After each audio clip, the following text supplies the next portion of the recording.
When today's guest left academia to research how leaders impact civilization, he was totally unprepared for the support and response he received. The journey began when entrepreneurs, CEOs, business owners vented their real frustrations with high failure rates of management theories, experts, and programs, unaware of this world while pursuing scientists at MIT and Johns Hopkins University, that the ideal laboratory would eventually emerge to explore why these failures happen, and more importantly, how to fix them.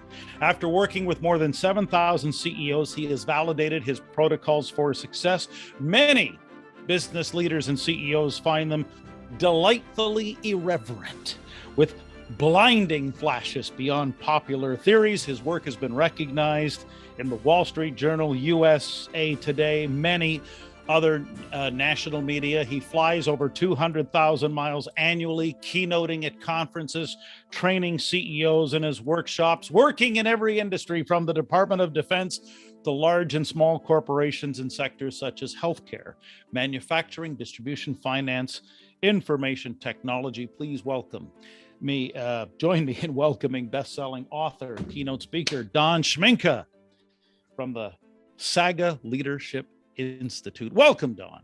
Thank you. Thanks, Gair. Thanks for having me. It's great to have you. And really, I was just saying before we went on, I've been probably working since 2007 for this opportunity for you and I to be here together, ever since I first heard a pirated audio recording from a Tech Canada leadership workshop you delivered in Fredericton, New Brunswick, with Mike Mallory at the helm. Take us back to, why'd you take us back to that day and how we first met and how you have worked with tech for so many years? Oh yeah, it was delightful. I always enjoy getting out because I'm really a teacher and I love teaching. So anytime I get a chance to get into a room of a bunch of CEOs, as an example, gives me a place to really test and bring in some controversial but scientifically evidence-based models that seem to work. Some don't, some do, but what we do is as we go around the world, we try to test these things. So yeah, Fredericton, that was great. I was up there several times, and I think they had a few hundred CEOs in the room, and I had a ball.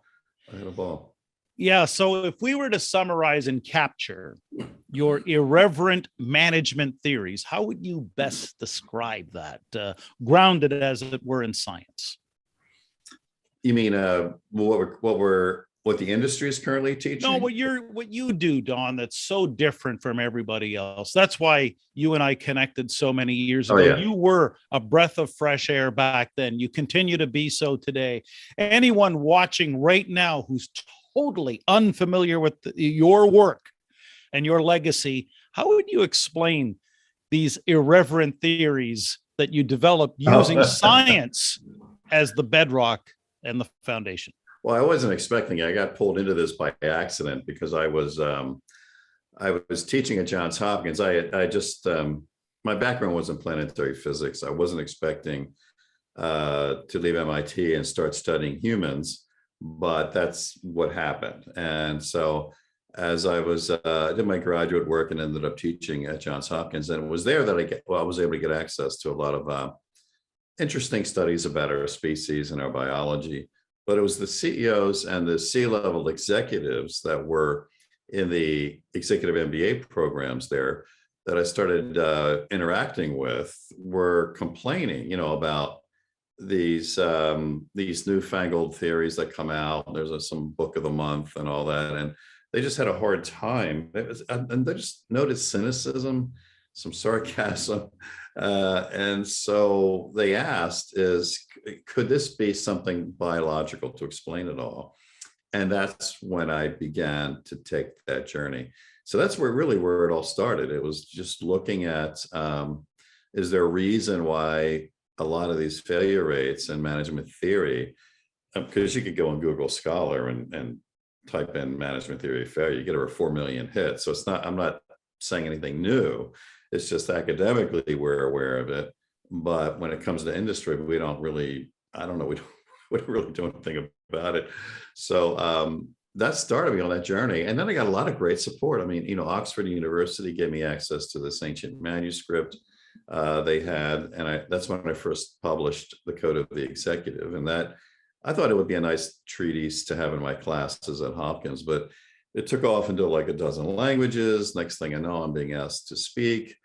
And I just got more and more excited about connecting these ancient patterns with modern medical science and evolutionary genetics to see how this all makes sense. But the proof is in the pudding, so you have to test it, right? And so my interaction with like tech and the CEO groups that are there gave me a great laboratory to test these things, and then we get a lot of clients out of it. So today, we still work with dozens of clients putting these into practice, and I think that's where you can tell whether something is really working or not. Is the company measurably improving its performance, like rapidly, like within a year or two? Is it doubling or tripling its sales, or is its internal processes improving?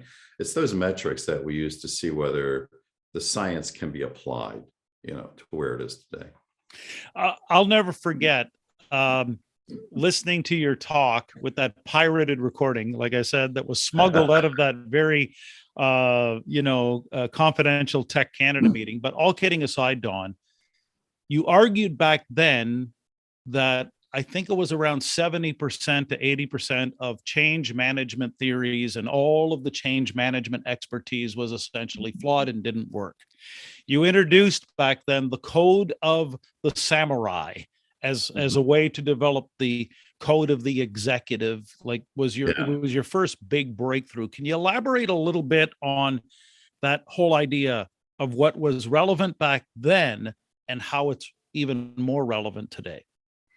Yeah, it was back then in the 90s. And by the way, thanks for having my high school photograph there next to my book.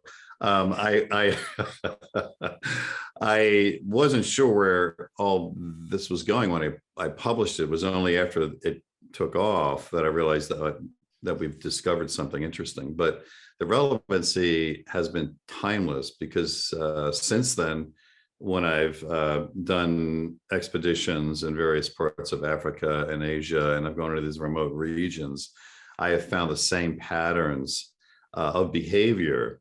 And so we have a lot more evidence now than we had before. But what's interesting today is I during COVID, I forced myself into my cigar room here, did a studio, and people were saying, the samurai stuff changed my life. It changed my career or my marriage. And so they said, can you put something like that online? Because they couldn't fly anymore. Nobody was having conferences. So I put this Becoming Samurai online executive training. And it was really a lot of fun, because I could not only now take the teachings I was doing live, but put it into a different format. But I could get a lot of feedback from how people were still using it. I mean, we don't teach things like bravery, or honor. And yet most CEOs find that when they have teams of bravery and honor, they're executing faster. Their strategies are developing much more innovatively and much more just more powerfully than what they were experiencing. So it's almost like we're throwing a lot of tools at our problems, but performance comes from something deeper than the tools. And it's been great just seeing people, take this course and all of a sudden emerge or have a conversations where, in fact, I had somebody doing a testimonial feedback review of previous clients, because we're looking at, what's next for my business and where I'm going. So I hired Mark Levy, who, I don't know if you heard of Mark, but he's the guy that discovered like Simon Sinek and got him started with the start. So Simon and I have the same coach, and he was interviewing, and he said, this one executive said, I wake up every morning thinking, how can I be braver today? And I thought, wow, it's how How wonderful is that? And what if everybody on an executive team did that? Just said, I'm going to be brave today. I'm going to challenge ideas, or I'm going to bring up ideas that originally I would have held back on, or I'm going to hold myself or other people more accountable, or, just like that. So when you diminish the fear, and that was the interesting thing about the samurai, is by diminishing the fear expression in organizations, which generally looks like politics and gossip and, backbiting, all that stuff you see on like TV shows, like The Office, right? Which people think is a comedy, but it's a documentary. I was able to measurably, by their own measurement feedback to me, show that you can reduce this by half or more within 3 to 4 months by using these techniques. So it's been a wonderful journey, and I'm learning a lot every day. We're still digging deeper. We're still, going into. I'm just surrounded by great resources and people, so I'm having a ball researching this and evolving it. So as people join in and listen, and we really appreciate the people joining us online, live here on LinkedIn, Don, let's summarize your operating theory of leadership. I know what I heard in that pirated audio recording, but I'm curious, if you were to describe your working theory of leadership today, what would it be? I think what it's not is, we found out when we looked at all the failure rates, we stopped studying successes, because all these great company books they put out every year have these great company lists, but those lists change every 18 to 36 months. So we thought, you know what, we have to stop studying successes. We started doing autopsies, and we started studying the dead. And what we found out leadership is it's not about throwing more tools at the problem. What do I got to do to be a great leader? And how do I do it? And then I'll get better results. And what we found out is that wasn't working. Most of the autopsies, if not all of them, from all of the dead companies, they had all the best-selling books. They had all the great leadership training. A lot of the big guys hired the authors themselves, and they had all the top consulting firms working with them. So why did they die? And that was what I was interested in, because when I was doing another book after the samurai thing with Chris Warner for the NBC K2 special, I was climbing with Chris on an expedition. This idea came up, and as he's pulling dead bodies, this is interesting. I'm working with a guy who's pulling dead human bodies, frozen, off of mountains, and they're all clutching their tools. And so we were, high altitude leadership. There we are. So when we wrote high altitude leadership, it was we wrote it live. I mean, he's pulling these bodies off, and I'm realizing, Chris, a lot of these dead companies are clutching their tools too. So that gave us some deeper insight into why tool seduction is there and why it kills companies. Because we found out at the end of the day, it wasn't the tools. Tools are great. I love tools. Tools are cool. But when we get seduced by them, it removes us from true leadership, which is really altering the behavior and the decisions of humans. And leaders do that. And they do that to produce strategic performance results. Now, how do they do that? Is they alter their beliefs. And so we open up this door that sometimes can sound politically incorrect, but we didn't care. And CEOs didn't care either. They were like, they're loving it because they're seeing the results, right? If there's a problem in terms of performance in an organization, it's probably because the behaviors and decisions weren't happening the way the executives wanted them to. And the reason that is because the beliefs of the humans weren't aligned. So this opened up an area of research that for the past 15, 20 years we've been doing on how to develop and align the beliefs of humans. So that's what we do. So just to segue off that, Don, and to really close the circle around the code of the samurai from thousands of years ago and what you and Chris discovered studying performance, at some of the most angry mountains of the world, altering beliefs. And I hope I'm quoting you accurately. People don't change beliefs until they start telling themselves a new story. People don't follow leaders, they follow the story that the leader represents. Can you expand on that, especially in terms of what's going on now, 2022, 2 years after the pandemic? Yeah, a lot of this was interesting because my colleague Cameron Lugman, we had done a lot of samurai research together over the years. Eventually, he ended up on a project that came out of the Navy SEALs area, which he was working at Annapolis on, and ended up at Apple. And I noticed that when Steve Jobs died, they wrote a lot of, and Apple's been very supportive of helping develop our look at how the brain works around innovation. And Cameron just called me the other day, said they're letting us teach it to the world. So I'm like, so if anybody wants to know what Apple's doing, apparently we have permission to teach it. But the point was they wrote books about Steve Jobs' leadership style, and it wasn't flattering. It wasn't, it wasn't like, wow, he did everything right that we're teaching in our business schools. No, he did everything the opposite. People didn't have a lot of flattering comments. And I thought, this is interesting. How does a guy who violates what we're teaching in management practice, in our internal training programs and our MBA programs, how does this guy end up creating the most powerful company in the world? And it just dawned on me. So when I went back to Alexander and Genghis Khan and Caesar and Gandhi, and I realized people aren't following the human leader, they're following what they represent.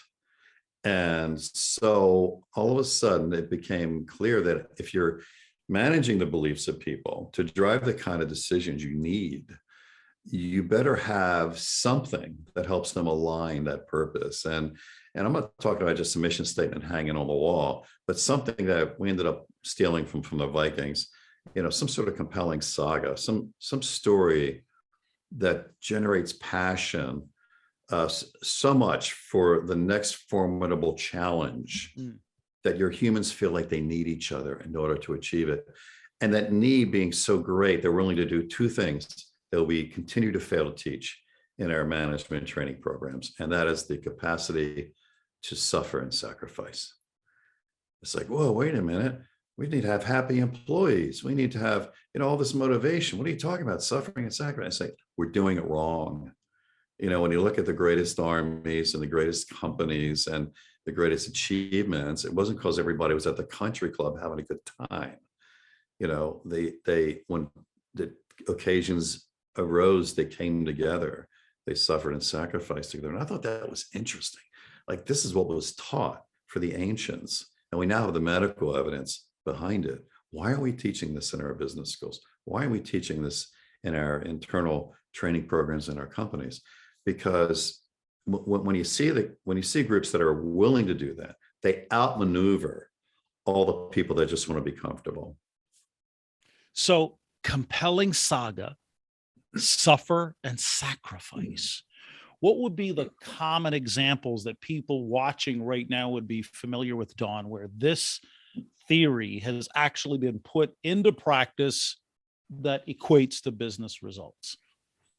Well, you look at some of, it's interesting. I'm going to get this book out on entrepreneurship.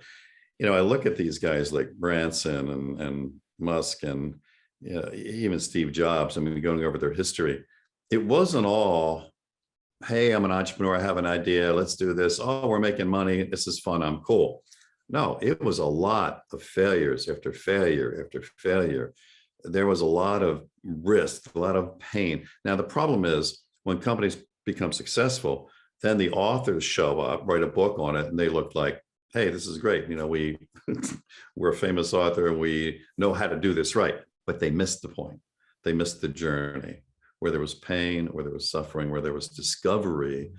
And I think today we'll probably see some of this come out from what's happening in the Ukraine. I think we may see, and it's too early right now. It's tragic what's happening, but the little sound bites I'm getting is, wow, one of these armies are willing to suffer and sacrifice, and they're holding their ground, and we're all the experts were like, oh no, they're just going to sweep right through. And, no, it didn't happen. So I'm interested to see the stories that are currently developing as we're currently doing this podcast. Is it fair to say, for example, based on what I picked up from you all those years ago, whenever, I don't know if you know this, I don't think I ever told you this, Don, whenever I walk into, for example, an Apple store, and I see at the back of the Apple store, I see Genius Bar. I always think of you, because deep down, it's really a help desk. But Steve Jobs had the vision to create the compelling saga, which is part of his legacy, even though he's been gone for such a long time. Is that what we're talking about? Because as you know as well as I do, Don, Apple was 3 or 4 months away from bankruptcy in 1997. Yeah. And told a story called Here's to the Crazy Ones, the round pegs and the square holes. And that 60-second video basically saved a company. Yeah, no, you're exactly right. I mean, one of the stories when I do my speeches or my workshops with executive teams is he's like, hey, look, people don't go to the Apple store to buy. They go there to pray. Something about the experience, which is what I think Jobs was looking at, is what if everybody's out there for speed and features. What about the user experience? And even though they were bankrupt, this thing emerged, and now it's like, wow, okay, it's history. So if they can keep that going, they'll keep the edge. But that's the point. That was a good point. Yeah, it's one of those things, as you know, Don, it's one thing to create the saga, create the story, but how do you maintain it, especially now when things are changing so rapidly? What are your thoughts on that?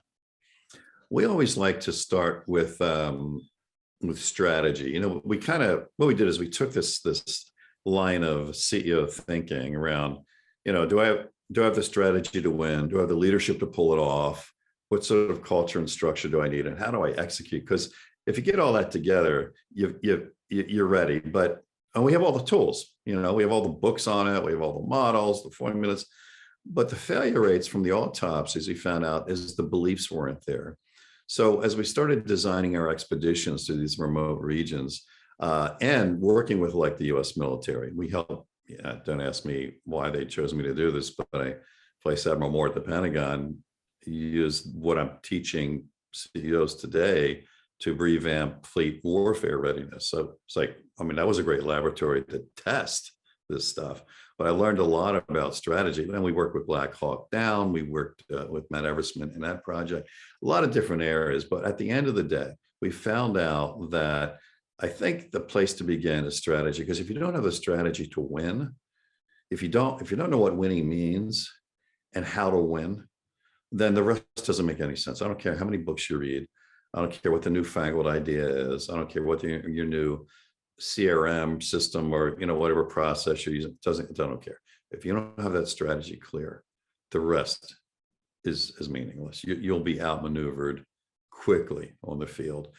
And so we'd like to begin with strategy, and then we can get to the other stuff. What does leadership mean? And that gets to the compelling saga piece. How do we capture this in a way that aligns the passions of our people, the way we see, like Apple, and there's other examples used earlier. And then we can look at structure. Now we can look at culture, and now we can look at execution. So it's been an interesting journey, because each time we applied scientific look at the failures and the autopsies, we were able to figure out what was missing. And I realized, we're teaching planning wrong. We're teaching culture change wrong. And then when we taught it differently, it worked. So we could see measurable results. And I love it, because look, I'm just a teacher and a researcher. So for me, it's like, I'm having a ball learning stuff. What I love about your work, Don, is for decades now, I've seen how it applies, not just on an aircraft carrier with the Department of Defense. It's not just with Apple, Tesla, and Virgin and some of the world's biggest corporations. It could be a small to medium-sized business. We have a mutual friend who really took some of your theories and applied them and totally shall we say, reposition himself in the used car industry without any prompting, scripting, and this is live. I'd love for you to just kind of weigh in from your very studied and analytical viewpoint on why Jim Gilbert was able to gain so much market share and just literally become the category of one in his space. Yeah, I've always loved getting up there to that part of Canada, because I'd meet with Jim and he'd pick me up and we'd just have a ball and he'd catch me up on everything he's doing. And what I loved about him is he like, I could give a talk to his executive team or to the CEO group, the tech group there, and immediately he's experimenting, he's trying, he's exploring, he's doing things. So what a great case study, and I'm glad he's been mentioned, in a lot of books and things like that. And I know, Gary, you've been terrific in helping get the word out around what he's achieved. But when you're in a category of one, I mean, that should be a clue. Like, wait a minute, what did you do, and why is not everyone else doing it? And I think that's the point. We get so seduced by tools, because I'm sure a lot of people read about his work and they said, oh, here's what he did, here's how he did it. And they went ahead and said, what are you going to do that? You just don't tools are the problem. Missed the whole point. That wasn't it. They did the same thing with Southwest Airlines in the States. Every airline in America copied Southwest. What do they do? How do they do it? Within months, they were all dead. So the point is, it's not about the what and how. You need the tools. And I know we have 35,000 business books published annually on those tools. All these best-selling on the tools, but only a few are getting at the point of, wait a minute, it's not about the tools. It's about, what are you believing about the tool? How is it affecting your decisions, your behaviors? And so he's a great example, and I've always enjoyed visiting. Yeah, because for those who are unfamiliar watching us right now, when you talk about things like beliefs, compelling saga, wrapped in an unmistakable, undeniably different identity, Canada's huggable car dealer and everything that went with it is probably one of the greatest small business examples of your theories in action, Don. Yeah, it is really an authentic case study. And I love those. I love running into former audience members or clients and going back years later and seeing how the impact has been, because that's really the only way to measure a theory. You know what I mean? It's one thing to read a book and, oh, this is great, we got a best-selling book, but it's like, okay, where has the author implemented it? How much did sales go up? How much did organizational performance improve? Because those are the metrics. Otherwise, it's just a nice idea. And so the people that I really enjoy, like Cy Wakeman, who read a great series of books on reality-based leadership, came out because she was actually doing it. And she was in her work and in healthcare. And so it's like, boom, it's just, so those are the people I like hanging out with, because they applied it. They just didn't come up with ideas and think, oh, this is cool, I'll write a book, make some money. No, it's deeper than that. What, in your view, Don, what would be some of the common myths around leadership these days?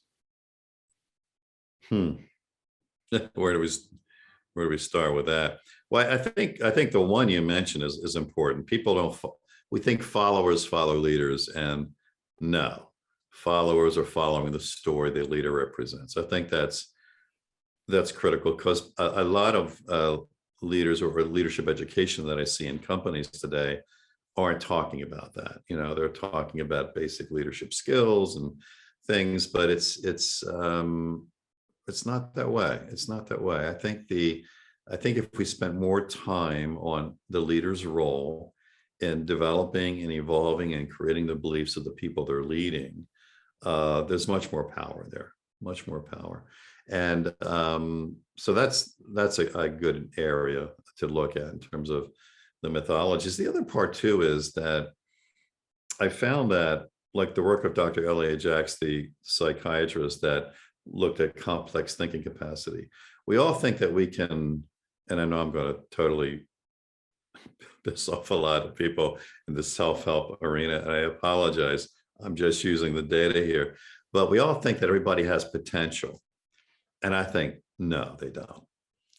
It's like, oh, well, the person's here, we'll just train them, promote them to this level, train them, promote them to this level, and this level, and this level. It's like, no. People can only get to a level of thinking that they're neurologically capable of, not from an intelligence point of view, but from a complex thinking point of view.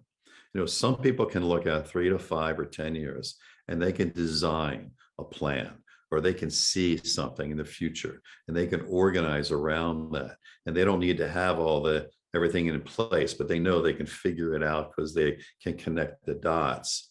There's other people, it's like, if you go past a 2-week plan, they get foggy-eyed. They're not like, well, wait a minute. I mean, now you need everybody. In fact, you need most people executing.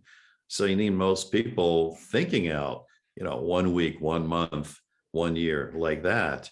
But there's fewer and fewer who can think out farther. And they're the ones that need to be at the executive level, because they need to be out there looking for those trends and patterns, and then cascading it down to the people doing the work that can actually execute in shorter time horizons. So that's another area that's very controversial. It's worked 100% of the time.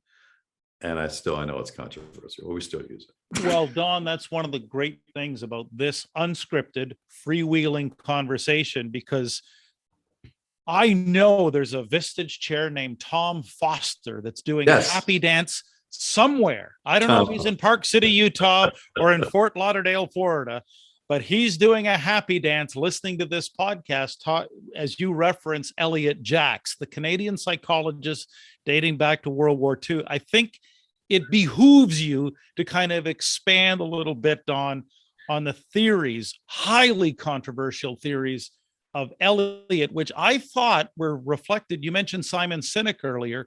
I thought very reflected well in his latest book, The Infinite Game. But take the ball and run down the gridiron with Elliot Jacks a little bit, because you're going to get CEOs scrambling to go look him up on Wikipedia now. Oh God, how much time do we have to do with Elliot's psychiatric work? It was interesting. I mean, because he was at Hopkins here. I would spend some time with his widow after his death, and we would start comparing notes and exploring different things. But the basic context was, and I noticed this a lot when I was working with, I've probably been in front of 20,000 CEOs now, we run into people who just don't get it sometimes. And whenever I ask that question, everybody's like nodding their head, like, oh, geez, that was just this morning, right? And part of the research was, wait a minute, how much time have you spent getting them to get it? And did it ever work? And they look like, oh, no, it's like, it has never worked. And that was the whole point. It's not about intelligence. It was a whole different pattern of thinking. And how Elliot measured the complexity of thinking. And I love Tom, because Tom and I get together whenever we're in the same city. I like getting together for dinner with him. We compare notes and stuff. So you should get him on here. I'll spend a whole hour with you just in Elliot. But Elliot was saying, look, time horizon, good estimate of how far out someone's complex thinking is, because it takes a lot more complex thinking to run a 3-year project than it does to run a 3-day project. It's just normal. And so when he measured the human race, when he measured our species, there were demarcations up the pyramid, if you will, that showed that, these people can look out, 1 day, 3 months. These people can look out 1 year, but these people can look at 2 years. Oh, and then 3, and then 5, and all the way up, right? And what that presented was a way to design organizations. And so whenever we work with companies, let's say people say, well, geez, how did you triple the size of that company in just a couple of years? Sometimes it was, after we got the strategy thing together, it was restructuring for execution. And part of that execution was looking at who's in what level, because sometimes people get promoted beyond their level. And so the CEO or the vice president can't delegate to that person because the person doesn't get it. They were moved above their level of thinking. And another dangerous question I ask when I do these executive team training programs is, how much time do you spend getting sucked into operations? And almost all the time, hands are going up, 50%, 70%, 80%. It's like, that's because underneath of you, there's a weakness. And part of that weakness might be your fault. Like, you might have promoted somebody beyond their capacity to think at the level you need. And so, you need people at the level they should be in. I mean, there's a lot of Nobel Prize winners that are in the 1 day to 3 month horizons. It's not about intelligence. It's about complex thinking. So that's a controversial theory, but when we've grown companies faster than they've ever grown, that was one of the things that we had to dispel the myth of and put in place. Now, you mentioned it earlier that The Office, starring that great management leader, Michael Scott, is a documentary. I've been dying to ask you why, what? Help people right now, Don, understand why they need to be paying attention to The Office. Well, it's funny. I mean, Hollywood put together this thing. The reason it's so funny is because we can relate to it, and when my son was growing up, he was younger, and I'd be watching The Office, and he'd be like, "What's so funny about this?" It's like, he's like, "What's?" And like, he didn't get it, right? And then when he started working for a living, and he was in high school, and he started getting jobs, and all of a sudden, this was the most hysterical show ever. He like binged The Office. So we can relate to it because it's showing us who we are. And when you look at those elements of power and maneuvering and trying to, fake somebody out or look good, or it's like, oh, wow, that's who we are. And as a species, it makes sense. I mean, chimps do this stuff. So, and we're, pretty close to chimps in terms of our DNA makeup. Tweak a few percent of a chimp DNA, you got a human. So I thought, using it, like, if I don't teach now at the graduate level anymore because I'm so busy on planes and stuff. But I thought if I was teaching, I would definitely be using episodes of The Office to say, here's the next case study. I'm going to put you on the spot. Favorite Office episode and character? Go ahead. Go. Oh God, geez, there's so many. I think was it Dwight, the guy that was always sucking up to the boss? Dwight K. Schrute.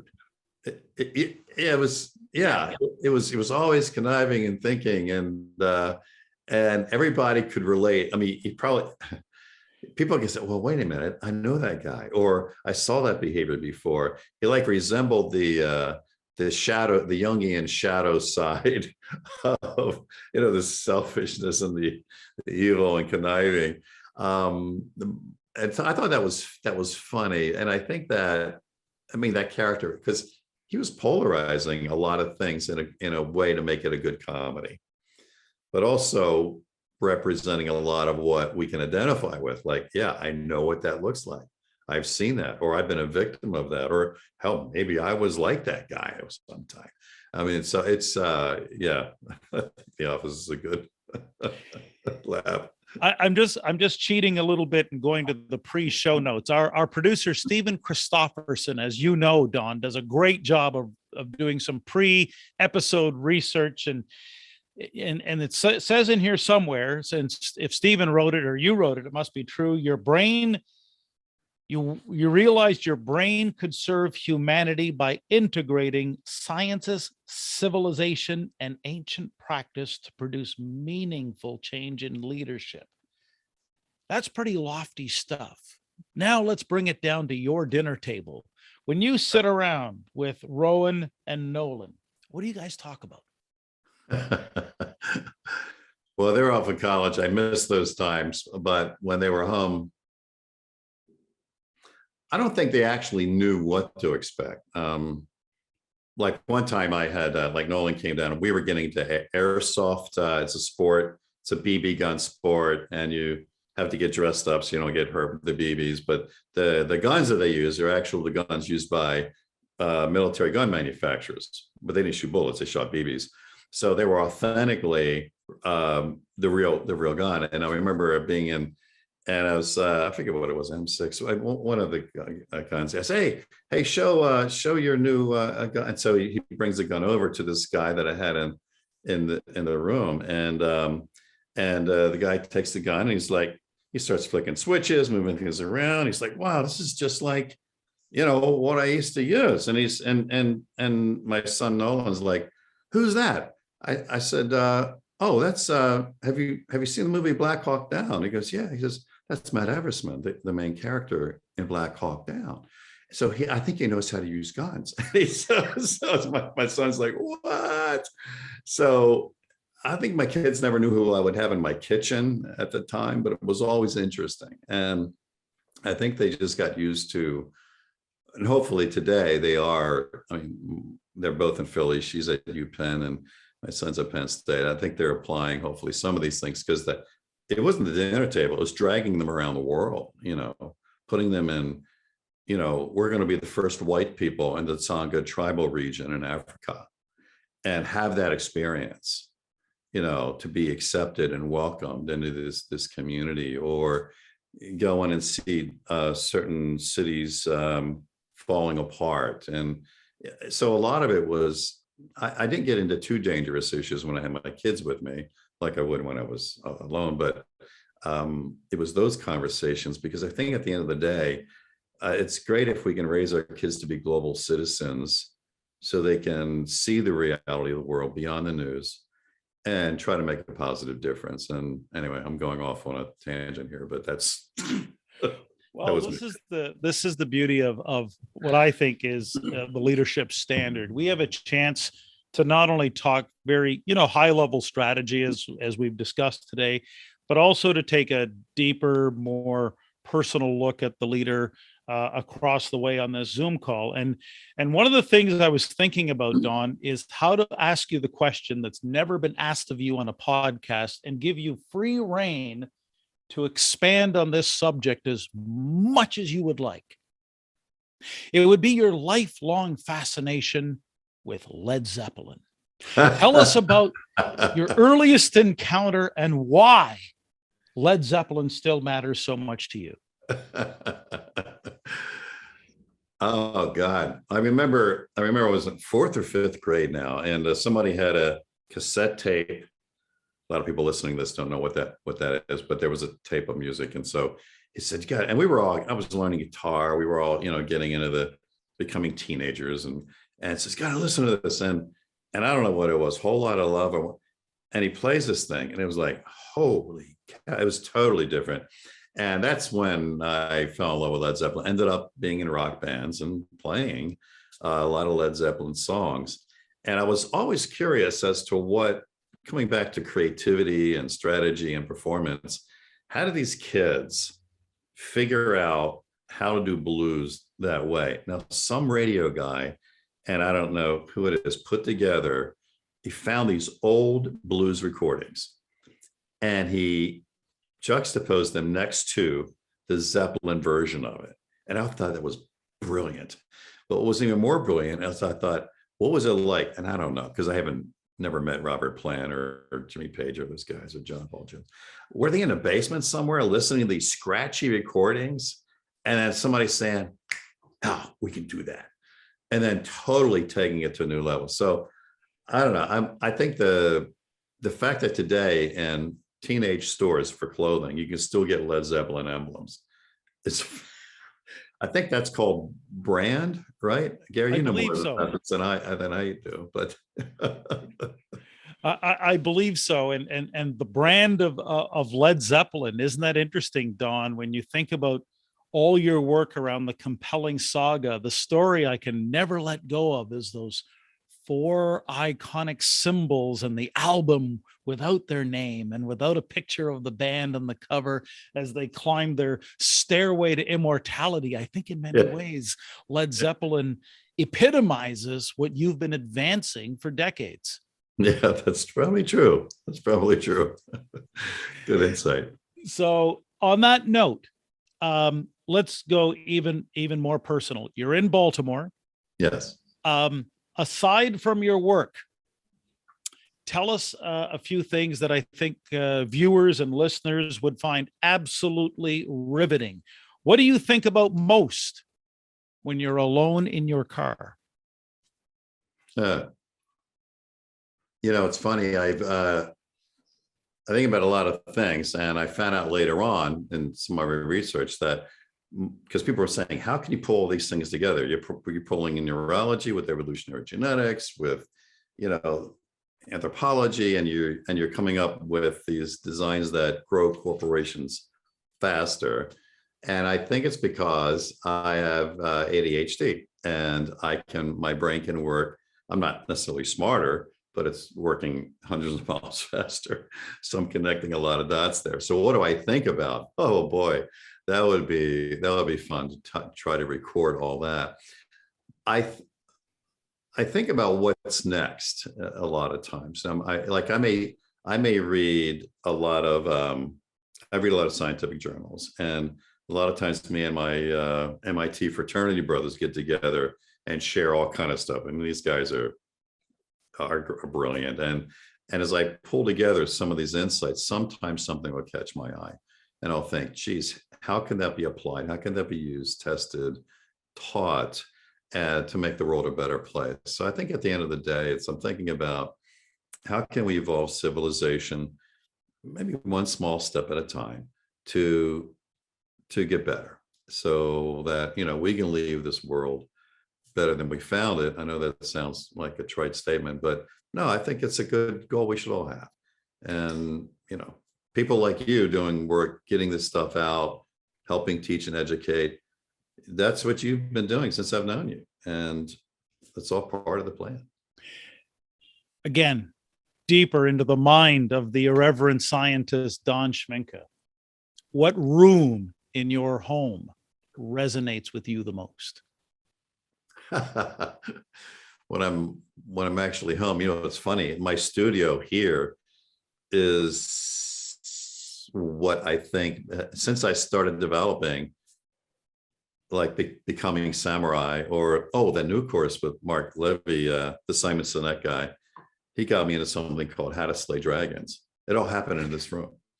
So this has been a neat new laboratory for teaching, because I can do my filming here, I get my lighting, green screens, the whole thing.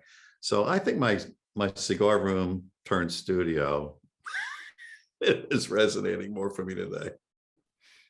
Okay.